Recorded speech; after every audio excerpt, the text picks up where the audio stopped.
All Sami group of companies MD Mohammed Abdullah జన్మదినోత్సవాన్ని పురస్కరించుకొని ఆయన బ్రదర్స్ అభిమానులు నగరంలో సామాజిక సేవా కార్యక్రమాలు నిర్వహించారు. స్థానిక 14వ డివిజన్లో వాసవి మల్టీ స్పెషాలిటీ ఆసుపత్రి అధినేత డాక్టర్ యాల్లా ప్రదీప్ సహకారంతో ఉచిత వైద్య శిబిరం నిర్వహించారు. ఆ తర్వాత ధవళేశ్వరం పలుకు చెవిటి మూగ పాఠశాలలో విద్యార్థులకు పుస్తకాలు పంపిణీ చేశారు.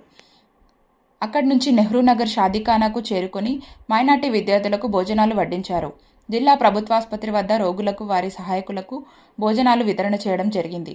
లాలచెరువు స్వర్ణాంధ్ర వృద్ధాశ్రమంలో భోజనాలు ఏర్పాటు చేసి వారికి దుస్తులు పంపిణీ చేశారు. లాలచెరువు రోడ్లో ఉన్న గౌతమి జీవకారుణ్య సంఘంలో వృద్ధులకు దుస్తులు పంపిణీ చేశారు. ఈ సందర్భంగా మహమ్మద్ అబ్దుల్లా మాట్లాడుతూ తన పుట్టినరోజున వేడుకలు కాకుండా ఈ విధంగా సామాజిక సేవా కార్యక్రమాలు నిర్వహించే అవకాశం రావడం చాలా ఆనందంగా ఉందన్నారు. ఎక్కడ సేవలు అవసరమైతే వారికి సహాయ సహకారం అందించామని తెలిపారు.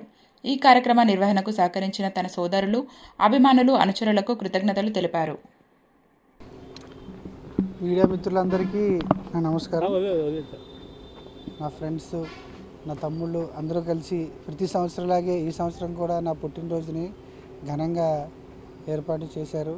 పుట్టినరోజు అనేది కేవలం వేడుకలే కాకుండా సేవా కార్యక్రమాలు కూడా చేయాలని నేను అనుకుని ఇలాగా ఈరోజు చాలా సేవా కార్యక్రమాలను చేయడం జరిగింది. దీనికి సహకరించిన నా ఫ్రెండ్స్ని, నా తమ్ముళ్ళకి, అలాగే ఈరోజు మెడికల్ మా 14వ వార్డులో మెడికల్ క్యాంప్ పెట్టడం జరిగింది. అందులో వాసవి క్లినిక్ డాక్టర్ యాల ప్రదీప్ గారు నా మిత్రులు నాకు సహకరించి ఆయన అక్కడ ఉండి అంతా క్యాంపు ఆ మెడికల్ అది అంతా చూస్తున్నారు. దానికి కూడా ధన్యవాదములు.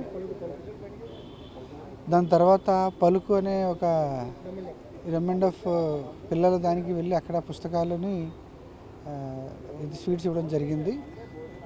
దాని తర్వాత బిలాల్ షాదీఖానాలో ముస్లిం మైనారిటీ సోదరులు, సోదరిమణులు అందరికీ కూడా భోజనాలు ఏర్పాటు చేయడం జరిగింది. ఇంకోటి గవర్నమెంట్ హాస్పిటల్ దగ్గర భోజన కార్యక్రమం ఒకటి నిర్ణయించడం జరిగింది. దాని తర్వాత స్వర్ణాంధ్ర దగ్గర వృద్ధాప్యులకి బట్టలుని భోజనం పెట్టడం జరిగింది. ఇవన్నీ ఇక్కడ గౌతమి క్షేత్రాలయంలో కూడా బట్టలుని ఇవ్వడం జరిగింది. ఈ కార్యక్రమాలందరికీ సహకరించిన వాళ్ళందరికీ ధన్యవాదములు.